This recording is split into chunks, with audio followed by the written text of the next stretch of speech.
So good evening, everybody. Let's start with our motivation. So the Buddha was once like us, an ordinary sentient being, not able to understand the Dharma, lots of afflictions clouding his mind stream. So exactly like us. But then he was able to meet the Dharma, generate the bodhicitta, practice very diligently, and through realizing the nature of reality, employ that realization to purify his mind stream of all defilements and become fully enlightened. So we have the example of the Buddha who started out where we are and succeeded in abandoning all that was to be abandoned and cultivating all that is to be cultivated and attaining the final goal. And so, since the nature of our mind is no different from that of the Buddha's mind, then we can do the same thing. So it just takes our wanting to do it, our aspiration, and then exerting the effort and the continuity, the persistence of the practice without going up and down and in and out and high and low, but just doing it step by step. And so if we follow that procedure, which is the same one the Buddha himself followed, then we can attain the same result. So it's important to remember that, to think about that, and to approach the teachings with that kind of confidence.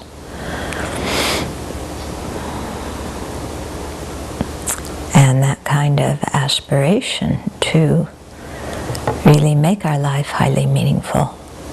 And not only this life, but all lives highly meaningful for the benefit of all beings.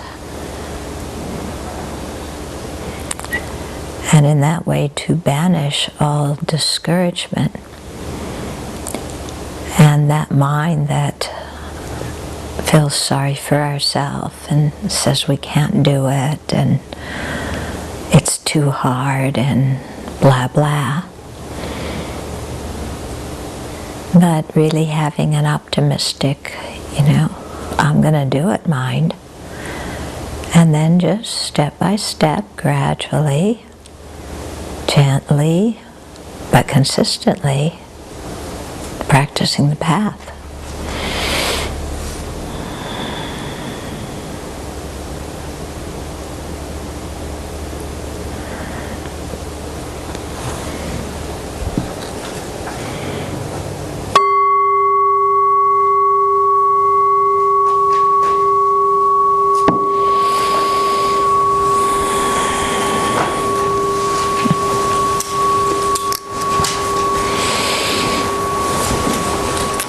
So just remember that the mind that's discouraged is the mind of affliction. That discouragement is part of laziness. So we can take an awful lot of energy and put it into being lazy. Can't we? Can't we? It takes energy to be lazy.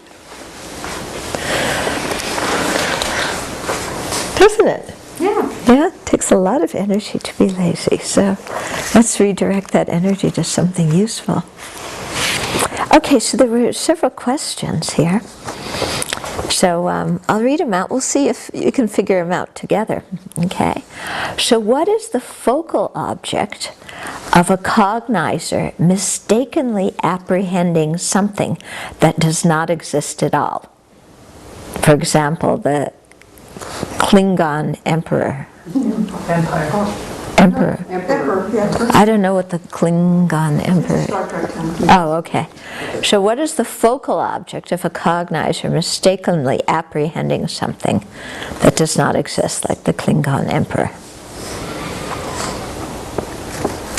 What's the focal object? You have to convince me that the Klingon Emperor doesn't exist.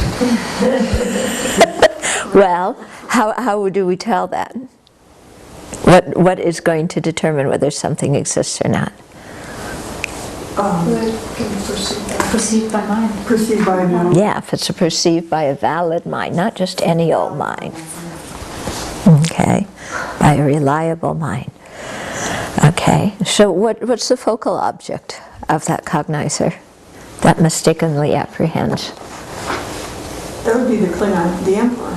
Or whatever character is costumed as the Emperor. Klingon Emperor. What's the focal object? The apprehended object is that. The focal object has to be the thing you're mistaking. the mistake, yeah. Okay, so is the thing that you're mistaking for the Klingon Emperor, you know, or if there's nothing that you're mistaking as being that character, and it's just a total figment of your imagination, then what is the focal object? Imaginary form. No, it's that conceived for the particular consciousness. Well, it can't be imaginary. What is the focal object of something that, of a cognizer cognizing something that doesn't exist? There isn't one.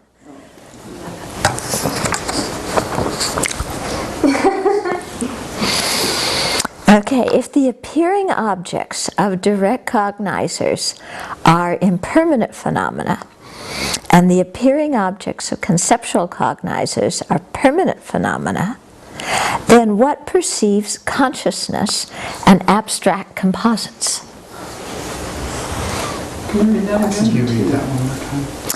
If the appearing objects of direct cognizers are impermanent phenomena, and the appearing objects of conceptual cognizers are permanent phenomena, then what kind of cognizer perceives consciousnesses and abstract composites? A direct Yeah, perception. because they're, This is very impermanent. yeah, impermanent. Because they're impermanent. Both of those. Yeah, they're both impermanent. They're existent things. Yeah, and they're existent things. So, You have to be a direct. Direct cognition. yeah, so there's going to be some kind of direct, reliable cognizer that apprehends them. What's this person's problem? Why are they making a mistake? Why do they have this question? Because the consciousness isn't a form that you can see. Yeah, because they're thinking impermanent phenomena just means sensory objects.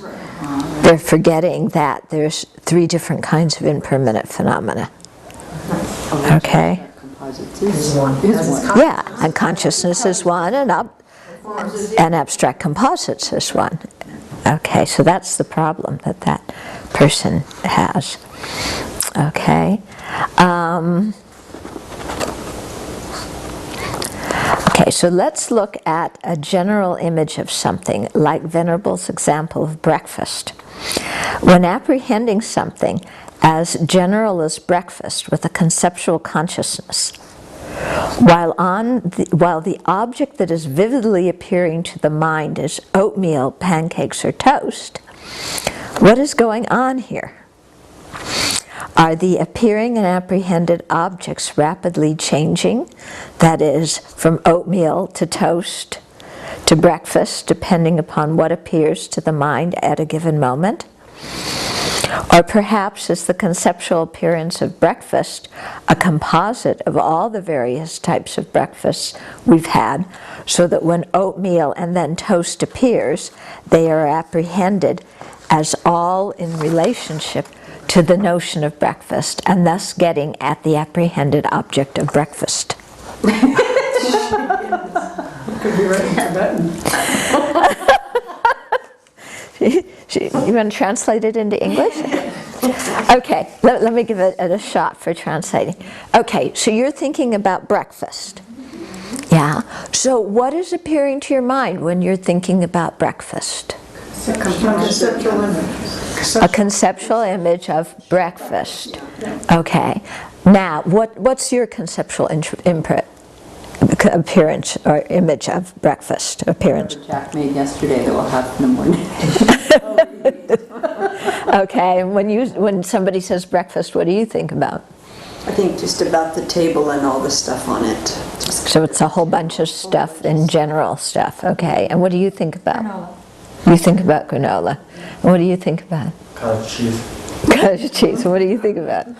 Grapefruit and yogurt. Okay, grapefruit and yogurt. So when you hear breakfast, everybody's going to have a different conceptual appearance to the mind, okay? So your conceptual appearance may be, like, yours was just the table full of all different kinds of things. So that's the object, is the table full of all kinds of things. Now within that, if you start looking, oh, there's pancakes. Oh, we should only be so lucky to have pancakes here. Where's Kevin? Haven't had pancakes since Kevin.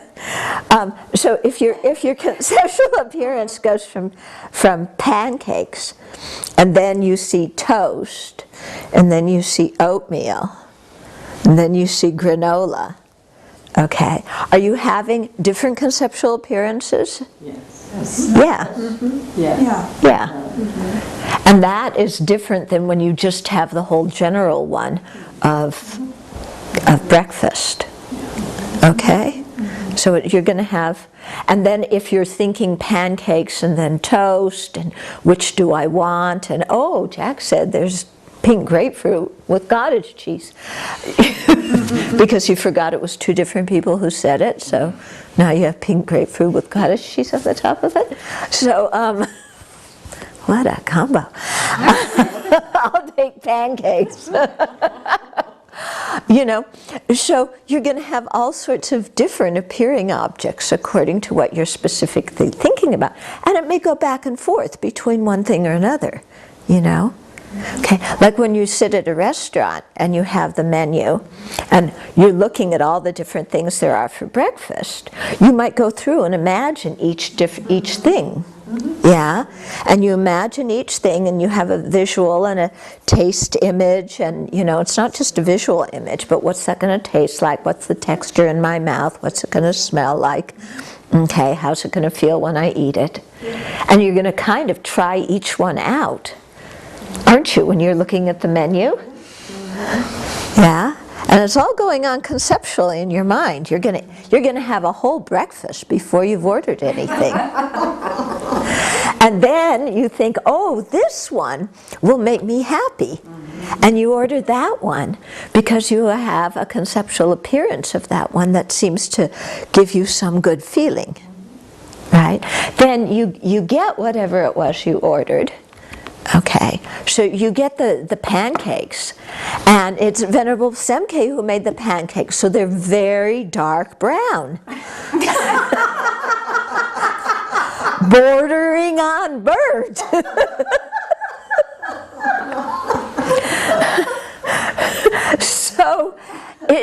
So then, is there some disparity between your conceptual image and your direct perception? You bet. Okay, and it's because of that disparity that there was attachment arising towards the conceptual image of the pancakes. When you see the actual pancakes, you wish you had ordered pink grapefruit and cottage cheese. Okay. Yeah. Doesn't that happen even if there isn't a big disparity? I mean, it seems like even if it's perfectly fine, still it doesn't seem to always match what you conjured up in your Exactly. We've conjured something up in our mind, what it's going to be like.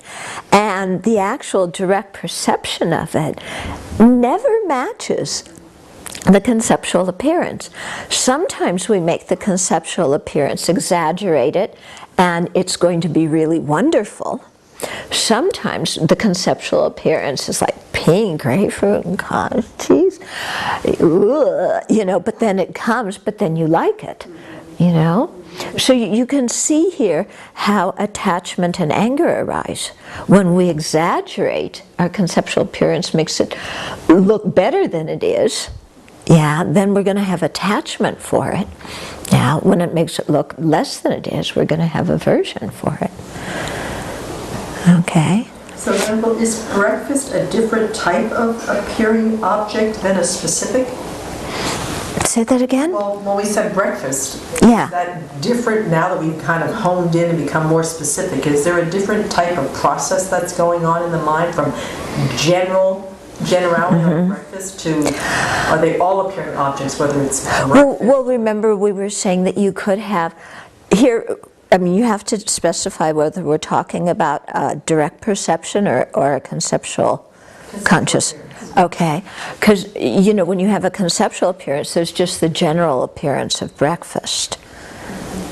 Okay, which could be the table with all the different things on it, or it could be, you know, whatever breakfast means to you. So it doesn't matter what word you use, it's just... Yeah, everybody's going to have a slightly different image. That's why I asked you, you know, when you say breakfast, what image appears to your mind? Everybody's going to have a slightly different one.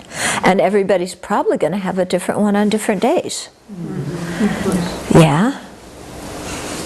And it's like when we have a precept day, and you have a conceptual appearance of breakfast, and then there is no breakfast. Yeah? Then you see what happens. Okay? So you can see how a lot of, you know, it's very interesting to watch these things, and at what point does attachment or aversion arise? You know, dependent on either the direct perception or the conceptual mind making up some image of what it's going to be like. And this relates very much, we were talking after lunch, you know, because we had the BBCs about trust, but when you get married, you develop a conceptual appearance of who a conception of who this person is. Yeah? And you may make certain areas them far exaggerated, or other areas deprecated. But it's never going to be exactly what the person is, because the person themselves is changing moment by moment, and it's going to be hard to pinpoint what they are anyway, especially since they don't have a fixed personality. Yeah, but then when you put in the conceptual mind that is, you know, painting pictures, then yeah, you can see why there's problems that develop. We do that here. We do that here. Oh yeah, we do that Part here. of our practice is to realize that we do that. Yeah, we do it here. I mean, you can see some people, you know, before they move here, they have one idea of the Abbey and what it's going to be like to live at the Abbey. And then they move here and it's like, oh, it's not like that. Yeah? Because when you're a guest and you know, you only come for time to time, then everybody says hello and how are you and pays a lot of attention to you. Yeah? And everybody appreciates you and says thank you so much for doing this, and you know, we appreciate your offerings, and you did this, you know, at home that helped us, and thank you very much, and you know, right? Yeah, and then you move here and you're at the stand-up meeting every morning, and you know, and you have to say what you're doing, and people are going, well, you said you were doing that the last 5 days, why haven't you finished it yet? Yeah, why every day is Terry working on the meditation hall and I never see her out there working on it? You're always in your cabin. Working on a book. You know? And so you had this image of, you know, it's going to be so wonderful and these people are so great and that I'm going to be the center of attention, and then you move here and it's not like that, is it? Yeah? And it's like, you know, you didn't do your chores. Donnie's looking at you. You know, it was chore day yesterday. You didn't do your chores. You know, whereas before, when you did you vacuumed, everybody was going, oh, thank you so much for vacuuming. We really appreciate it. Yeah, right? Yeah? So then, then you feel like, oh, what happened? This was supposed to be like this, and it's not like this. And, so who cheated you? Our own mind. Our own mind cheated us, didn't it? Yeah. It built up some kind of unrealistic expectation and then got upset when reality didn't match. Hardly ever noticed that part. Which part? Who cheated us? Oh yes, we don't notice the who cheated us part because we're so convinced that the conception, the conception seems to be so much like reality that we don't realize it was just an image in our mind. We thought, oh, but it was like this, and now how come it's not continuing to be like this? They betrayed me. Yeah, look at them. They're monastics. They betrayed my trust. Yeah, and it's completely in our own mind. Yeah, we don't guarantee people are going to live happily ever after here. We guarantee you're going to work on your mind and, have internal civil wars inside yourself. We should put that on the website. Nobody will come if we put it on the website. Yeah. Would you three come if we said? Well, when you're a guest, you don't have the internal civil wars, Yeah. It's when you come here and we get to know you better, and and you start with the same old excuses that used to work when you were a visitor, and now when you live here, those excuses don't work anymore. Yeah. You remember that. Yeah. Remember the good old days. The good old days when you were a guest at the Abbey. So simple.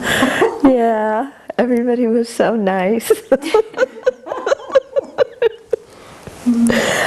Okay.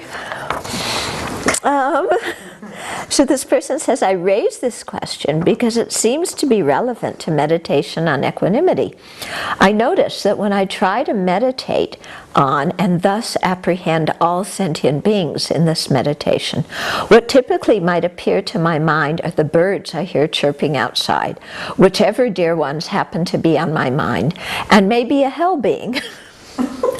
Are these sufficient to get at the apprehended object of all sentient beings, themselves being mere components of the larger composite? Or is it, I think the more likely possibility, that I've never correctly meditated on equanimity? Yeah. But then, without the conceptual appearance of specific beings, what appears is a mere fuzz, which doesn't seem as helpful. How then to actually apprehend all sentient beings? Is the meditation on equanimity, wherein we gradually extend our focus from dear ones to strangers to enemies, effectively building our conceptual appearance of all sentient beings so that it eventually can come to be an appearance through which we can genuinely apprehend them? This is a good question, isn't it? It's really taking these teachings and applying them to your Dharma practice. Yeah? So what do you think? Yeah? What do you think when you're meditating on equanimity? Or let's say you're meditating on love and compassion for all sentient beings. Because on equanimity, you're going to start out imagining a friend, imagining a stranger. There you're going to have specific people. Okay, at the end, when you've broken down those categories, then you want to see all sentient beings as equal in wanting happiness and not wanting suffering. So then what is this conceptual appearance of all sentient beings? So what is it for you? What do you think of what appears to your mind when we say all sentient beings?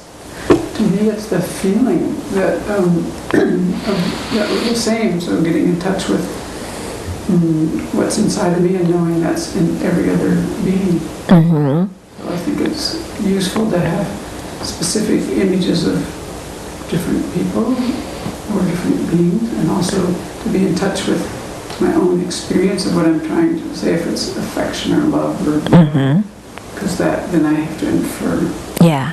So there you're talking about doing the meditation in general, that you're in touch with your own experience and see that others have the same feeling. But just about when we say a conceptual appearance of all sentient beings, what appears to your mind? What do you get? For me, I imagine behind me and all down through the valley and all the way to Newport, and so I just have people sitting like we're sitting. I do it that way, and then the feeling thing is important, and that we're all looking at the merit field with this heart to try and generate. But I just feel space up with. Yeah, and are they all human beings? No, all kinds of All kinds of different living beings. Okay, and how about you? Try to bring everyone in. I often do, I think because of the way I see things, a lot of times I see movement. So I oftentimes think of things that people are doing. So everyone who's sitting on a bus, everyone who's on a subway, everyone who's on a subway. Okay. Who's here, and I just do that for like a few minutes of kind of everyone in a hospital, everyone who's walking right now, everyone who's in an airplane. Okay, so what you'll do is you'll take many conceptual appearances of everyone who's in a plane, everyone who's in a hospital, everybody who's walking, and then kind of glue them together in a way. Okay, what do other people have when you say think of all sentient beings? What comes to your mind? I think of 3 kinds of suffering that all beings are experiencing. No, I say just all sentient beings. What conceptual, I'm not regarding the meditation right now, but just when we say all sentient beings, what appears to your mind? Well, then I have to go according to groups, because I can't bring them all in yet. So I might just... So you do different groups too. But do you do the groups according to the different types of sentient beings? Yes. Yeah? So I might focus on one session with hell beings.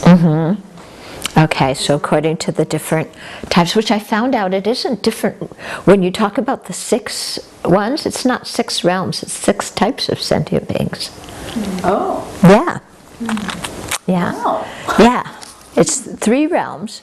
But they, this is what Geshe-la was saying yesterday. We often say 6 realms. It's actually 6 types of sentient beings. Okay? But it's interesting. So some people may take it by the 6 types of sentient beings and glue them together. You take them by different activities they're doing and glue them together. Yeah. You imagine them all sitting around here. Yeah.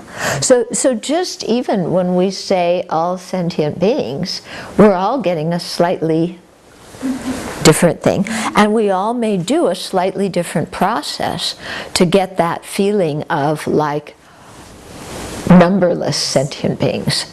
Yeah. I mean, we certainly aren't going to have a conceptual appearance of every single one of them individually, are we? Yeah. So at a certain point, they all become faceless in a way. But we just know, okay, there's all these sentient beings out there. I don't know who they are. But then it's very interesting, because I notice when different people come here, then I think, oh, they were one of the faceless sentient beings. And now I know them, and there's one sentient being, kind of that you can put a face to, except I usually forget them afterwards. But still there's a feeling of, oh, they've gone from being just kind of somebody in the vast audience to, oh, some sentient being I know. Yeah, which creates a different feeling, doesn't it? Yeah? Okay. So the thing is, I think what he's also asking is when you have a conceptual appearance a group of things. What does that mean? Does it mean you have to see every single individual part of that group? No. No. No, you can just have the general appearance of that entire group. Which is the same as visualizing a deity, where people get hung up. Yeah, yeah. Visualizing, if you want to visualize the Buddha, do you have to have every single detail to visualize the Buddha? No. Okay. It's the same thing when you look out the window and you see a landscape. You see all these different things there, but you may not individually identify them, because the impression to you is just the whole landscape. Okay? So I thought that was quite a good question, And this is the way I think we should use these teachings, not just kind of abstract stuff, but, well, how does it apply to what my mind is perceiving, Okay.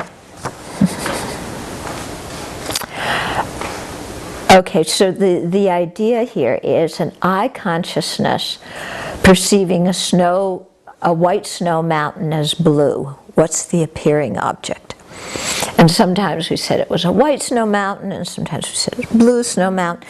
And what I finally came to in reading the different things is that they usually say it's a white snow mountain appearing as a blue snow mountain. That's the appearing object. They don't give you a specific thing. It's one thing appearing as another. Yeah? Okay. So when you perceive, you look in the distance and there's a mirage and you see water, it's a mirage appearing as water. That's the appearing object. Apprehended object is water. Focal object is mirage. Okay? Okay, and the next one, in the case of permanent space is both the appearing object to the conception apprehending it, and I think we need to reword this. Permanent space is the appearing object to the conception apprehending it, and the conceptual appearance of space is also the appearing object to that conception apprehending it. Is it the appearing object to the same conception apprehending it?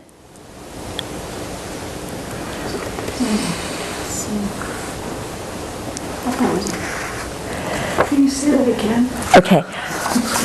When you have a conception, apprehending permanent space. Okay. What is the appearing object? Conceptual appearance of permanent space. Well, that's if you're thinking. That's one way. If you're, I think, actively thinking what is permanent space. But what about if you just think permanent space? Can permanent space be the appearing object to a conception? Yes. Yes. Why? Because it's permanent. Because it's permanent. And what's the appearing object to conception? Permanent phenomena. So space can be the appearing object to a conception of space. To a conception of space. Can't it? I don't understand that at all, because I thought all your conceptions, all the appearing objects, always had to be conceptual appearance. Now, is that true? That's my question. Okay, so is that true? Are conceptual appearances the only things that appear to conceptions? As the appearing object. As the appearing object. Is that the only thing? No. Because when we say, what is the appearing object to conception, what's the answer? It's the appearing object Permanent to conception. To conception, permanent phenomena.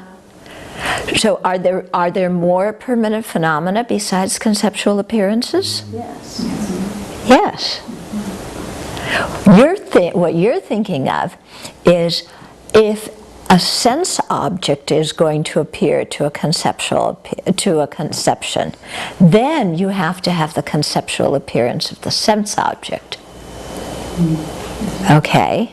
I'm thinking, why in that system do they go through this rigmarole about how you realize emptiness? Because it's a permanent phenomenon. Yeah. Can't they see it?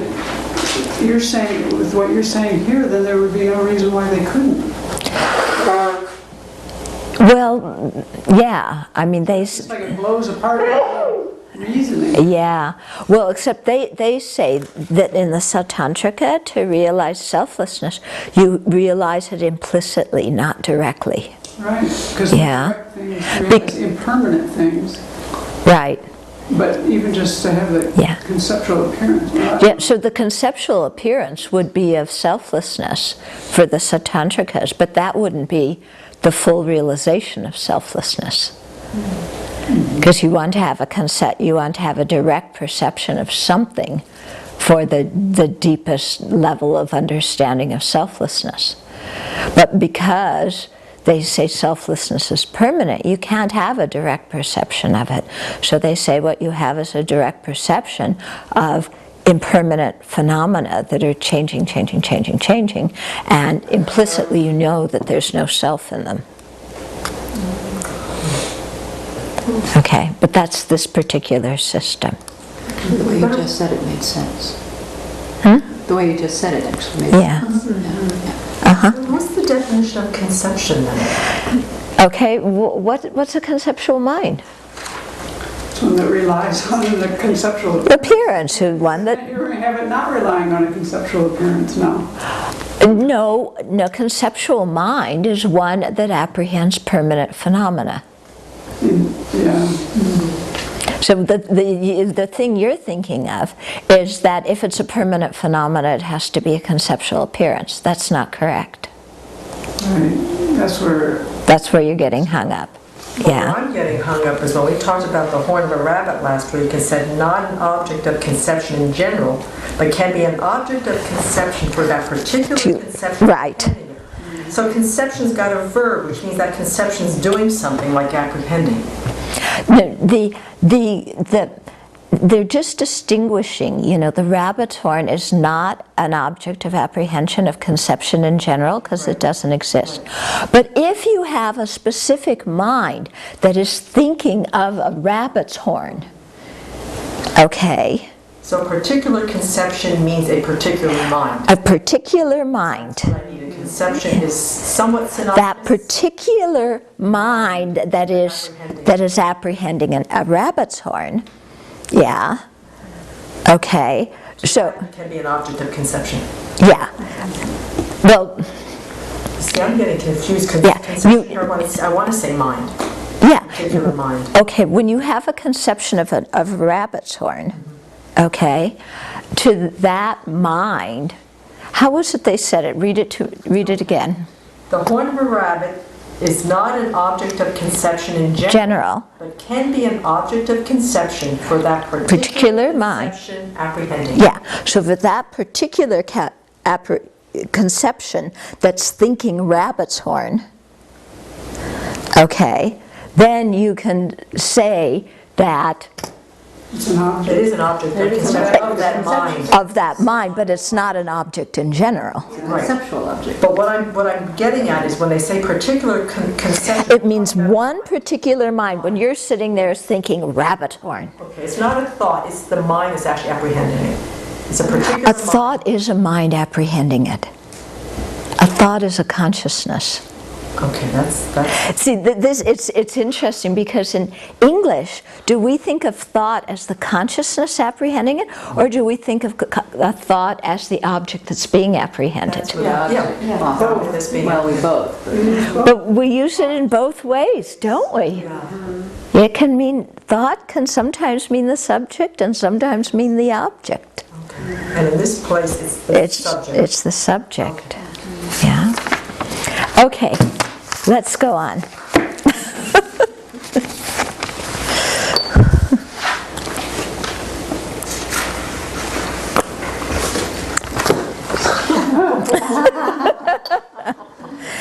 She said, stop talking about rabbit's horns. I want a mouse. Okay, so if we look at the text by Geshe Jampal Sampal, okay, presentation of mind and awareness, composite of all the important points, opener of the eye of new intelligence. Okay, so he says, having bowed down to the glorious Losang Drakpa. Who's Losang Drakpa? Je Tsongkhapa, okay. Emanation of Manjughosha. Who's Manjughosha? Manjushri. Treasury of wisdom. I extend this presentation of mind and awareness, composite of all the important points, in order to increase the clarity of knowledge of those with low intelligence. Yay. Do you volunteer? Okay, the presentation of mind and awareness has 3 parts. 1 definition, 2 divisions, 3 the meaning of each division. It's very helpful to memorize the definitions, by the way. Okay, so definitions. A knower, okay, so this is a technical term. Knower is the definition of a mind. Okay, so if somebody says, what is a mind? You say, a knower. If they say, what's a knower? It's a mind. Okay. That which is clear and knowing, or another translation, luminous and aware, is the definition of a consciousness. The 3, mind, awareness, or knower, and consciousness are synonymous. Okay, so there's 3 terms there that all mean the same thing. Okay. Then we have divisions. So there's 3 divisions of mind and awareness, into 7, into 3, and into 2. Okay, so we're going to do the one of the division into 7. So the 7 are 1, direct perceiver, 2, inference, 3, subsequent cognizer, 4, correct assumer, 5, inattentive perceivers, 6 is doubt, and 7 is a wrong consciousness. Okay, so then we start with direct perceivers.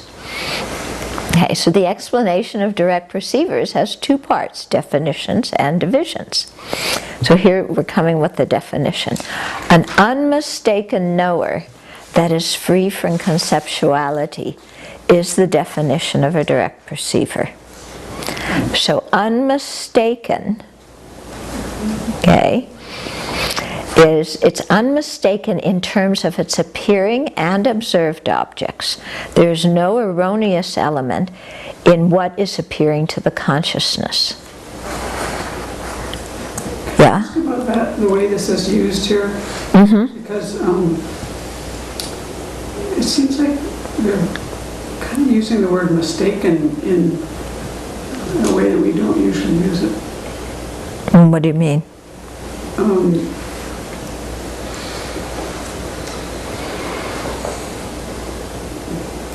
It seems like they should use the word erroneous. Okay. When you're talking about prasangika, there's a difference between mistaken and erroneous. When you're talking satantrika, when they say mistaken, it's the same as erroneous. Okay, why is that? Why? Why?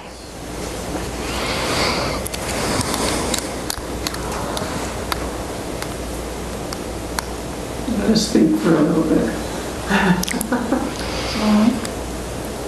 Why? Maybe it has Why? direct perception.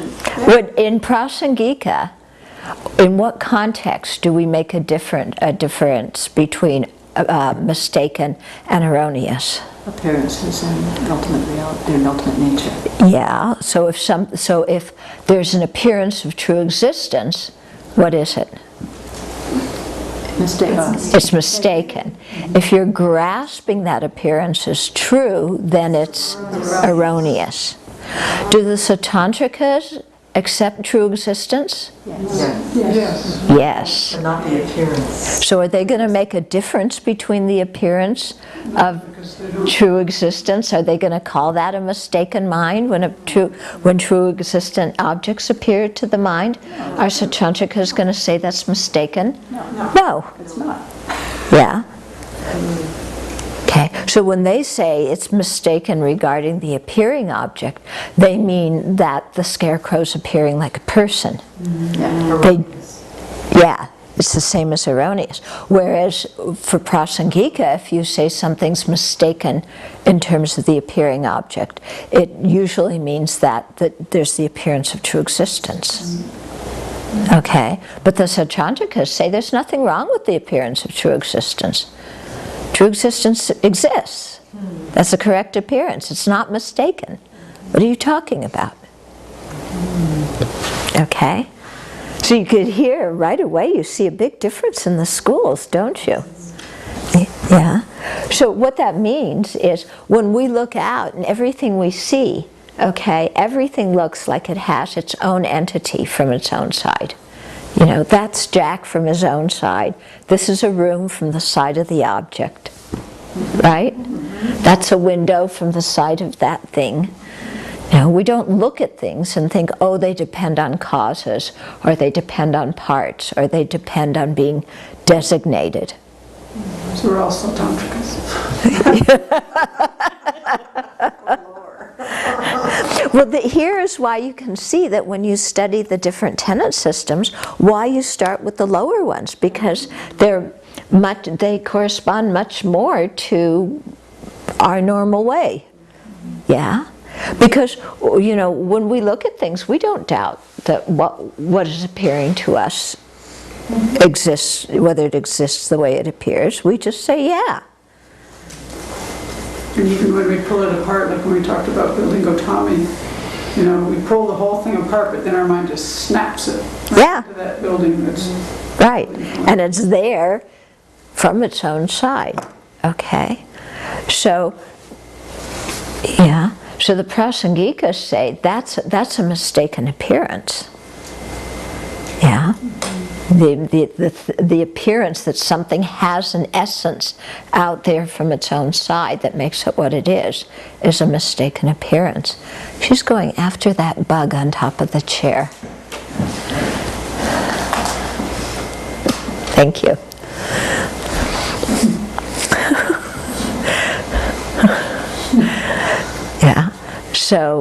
Yeah, so the prasangikas say everything we're just perceiving all around us is a mistaken appearance because it appears truly existent, but it isn't.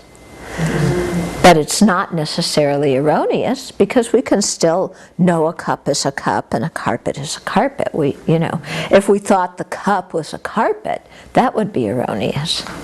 Okay?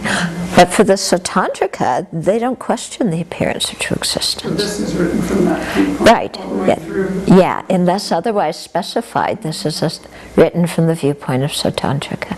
Yeah? Why are we comparing category with subcategory? So it's Sautantrika, not to Madhyamika, but to the subcategory of Madhyamika, to Prasangika.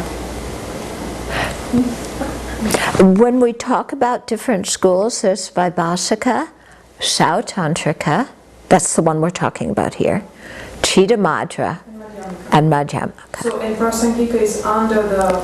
Prasangika is a subdivision of Madhyamaka. Yeah, my question is, why are we comparing a school to a subdivision? Oh, because we usually just go, the Prasangika is said to be the highest school, so we just go to that, the highest view, and then we compare everything else to the most correct view. Yeah. Why compare everything to something that's not completely correct? Okay? Okay. So an unmistaken non-conceptual knowledge. So unmistaken, yeah, is in terms, it's eliminating conceptual appearances as the appearing object, isn't it? Because as soon as there's a conceptual appearance, from the Sautantrika viewpoint, then that's mistaken, isn't it? Okay, so the mistaken is eliminating conceptual consciousnesses whose appearing object is a conceptual appearance. So then when they say the definition unmistaken, non-conceptual knower, in one way it's redundant because unmistaken is the same thing as non-conceptual. Okay? But it says here, free from conception is added to eliminate the non-Buddhist Vaisheshika's view that sense consciousnesses are conceptual. So they put that in because there's some non-Buddhist school that says sense consciousnesses are conceptual. Strange, yeah? Okay? So an unmistaken knower that is free from conceptuality is the definition of a direct perceiver. Okay, what's an example of a direct perceiver? What? I consciousness taking in a form. Okay, so an eye consciousness seeing a form. Okay, ear consciousness. Yeah, okay. So now we have another definition coming. A new, incontrovertible, unmistaken knower that is free from conceptuality is the definition of a directly perceiving, reliable cognizer. So remember last week we talked about reliable cognizers, and they are new and incontrovertible. So when you put a direct perceiver that's a reliable cognizer, then you have to have new, incontrovertible, unmistaken, free from conception. All those four things. Okay? So new, yeah, well, here, a pramana, if you look at the footnote, pramana is I translate it as reliable cognizers. So other people do as valid cognizers, or there's lots of different things. Okay, so according to a Sautantrika, of pramana refers to the first moment of the mind that realizes its object by its own power. So that's why Sautantrikas, if you translated pramana into English, you usually say like prime cognizer or ideal cognizer. You know, it's something that's the first moment of when you're seeing something, you know, and the consciousness is seeing it by its own power, not seeing it because the preceding moment of mind had seen it. Okay? Yeah. But for prasangika, pra means main. So there, for prasangika, it doesn't have to be a new cognizer. It has to be incontrovertible. Does it have to be unmistaken for prasangika? To be reliable. Yes. To be a reliable cognizer? No, it doesn't. This is the one where they get to have the... It doesn't have to be unmistaken, because every consciousness of a sentient being, except the wisdom directly perceiving emptiness, is a mistaken consciousness. Okay, so for prasangika, it doesn't have to be new and it doesn't have to be unmistaken. It has to be incontrovertible. Okay. And the prasangikas, it doesn't necessarily have to be free from conception either. Yeah, the prasangikas have a whole different way of talking about these things, but we won't get into that right now. Okay, we'll just study it according to the Sautantrika. Okay, a new incontrovertible. So incontrovertible is miluwa in Tibetan, or undeceived. It has eliminated superimpositions on its object and has realized the object. So that means non-erroneous. Incontrovertible is the same as non-erroneous. Okay. Unmistaken knower that is free from conceptuality is the definition of a directly perceiving, reliable consciousness. Okay. So, when I look at the cup, the first moment of me looking at the cup and seeing pink, is that a valid, is that a reliable direct perceiver? In the first moment, yes. Okay. What about the second moment, when I'm looking at it, and the second moment of looking at it and seeing my visual consciousness seeing pink? Is that a direct perceiver? No. Yes. Yes. It is. Yes. Is it a reliable direct perceiver? No. No. Okay. If I look at this and I see green, is it a direct perceiver? Yeah. Yeah, but it's mistaken. It's erroneous. Yeah. So is it a reliable cognizer? No. But it is still a direct perceiver. Yeah. Okay. Right? Okay. When direct perceivers are divided, there are 4. Yeah. Sense, mental, apperception, and yogic direct perceivers. Okay. So sense ones, with the 5 senses, mental with the mental sense. Apperception we'll get into, but that is a part of the mind that perceives the mind non-dually. And only certain schools believe in it.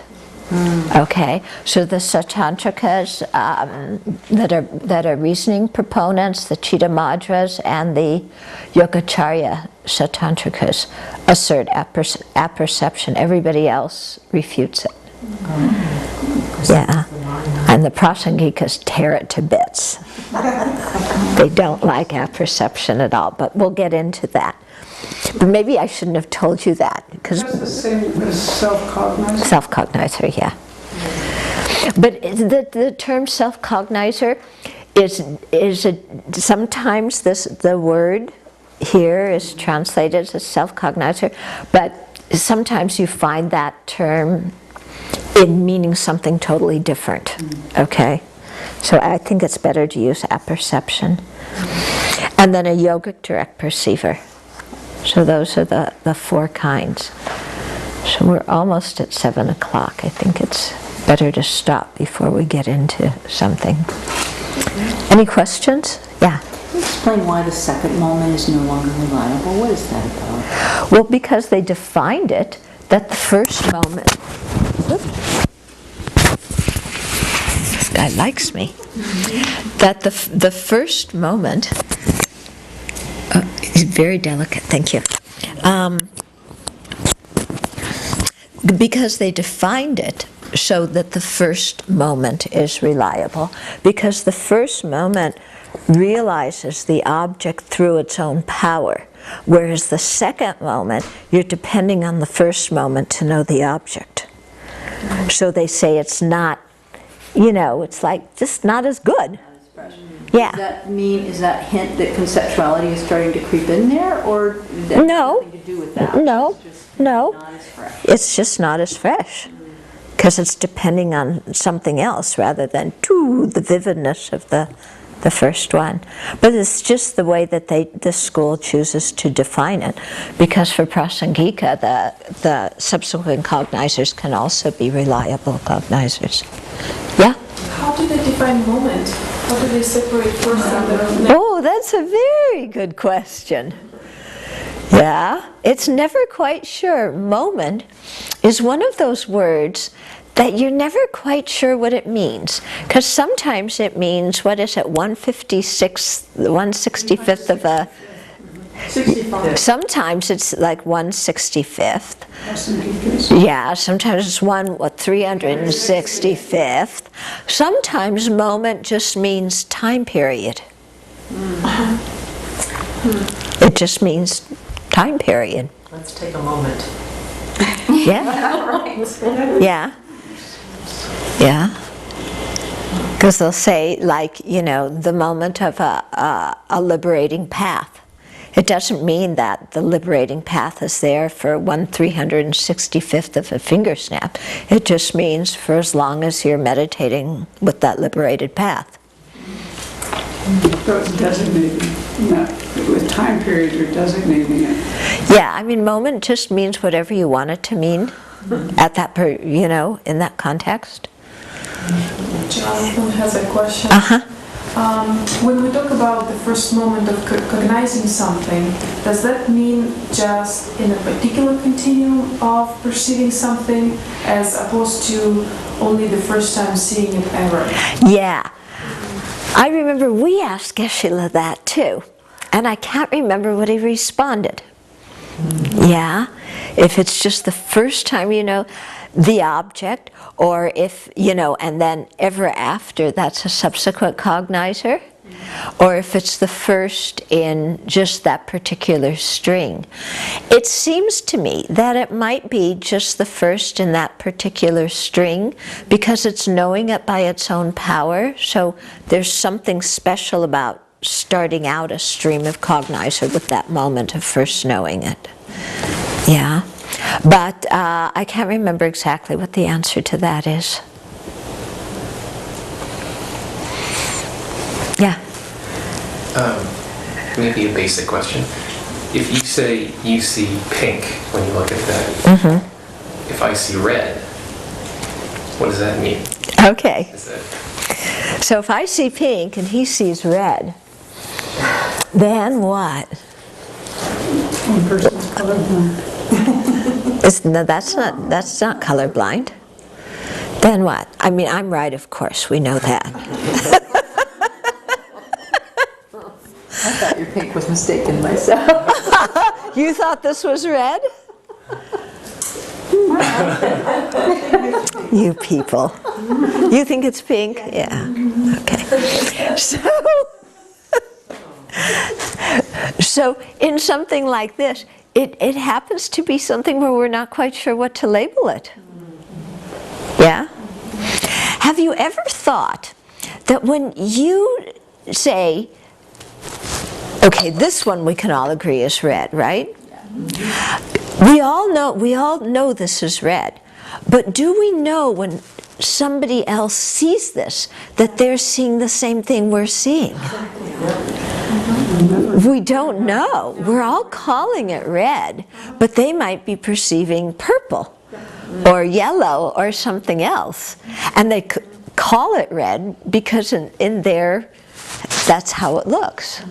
So we all agree it's red, but we may not actually even be perceiving the same thing. Yeah.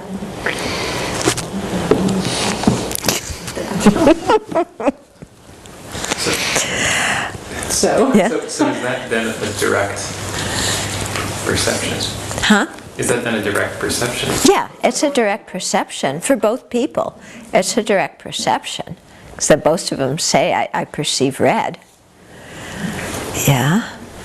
But it's just because of different karma, what they actually perceive is different. Yeah. Interesting, isn't it?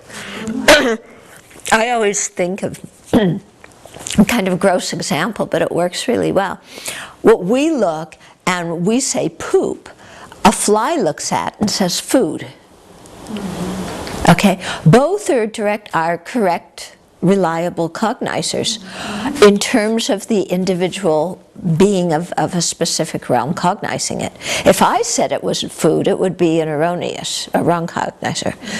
But if a fly says it's food, it's a correct cognizer for that fly, even though for me it's anything but food.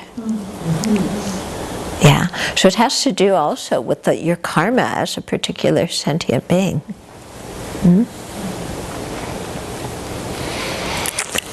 Okay, and so for the next series of Thursdays, we're going to be having Lamrim teachings.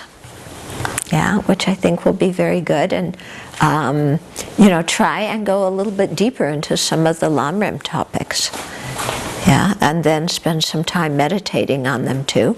And it might be interesting for you to take some of this stuff from what we've been studying And apply it when you're talking about the Lam Rim topics. Yeah? And see how you can bring it in, you know. Because otherwise this stuff just becomes like boring philosophy and you tune it out. Yeah? But, you know, try and bring it into your Lam Rim. When you're doing Lam Rim meditation, are you mostly using direct perceivers or conceptual consciousnesses? Conceptual consciousnesses, yeah. So, okay. Yeah. Can you perceive your thoughts? Can you perceive your thought? They say that it's one moment of mind perceiving another moment of mind. Although apperception apprehends that very same mind. Yeah. But it is perception. Even though a thought could be conceptual, you could perceive. Yeah. It's a consciousness. So you can perceive a consciousness. A direct perception of a thought. Yeah, somebody with clairvoyance can see what you're thinking about.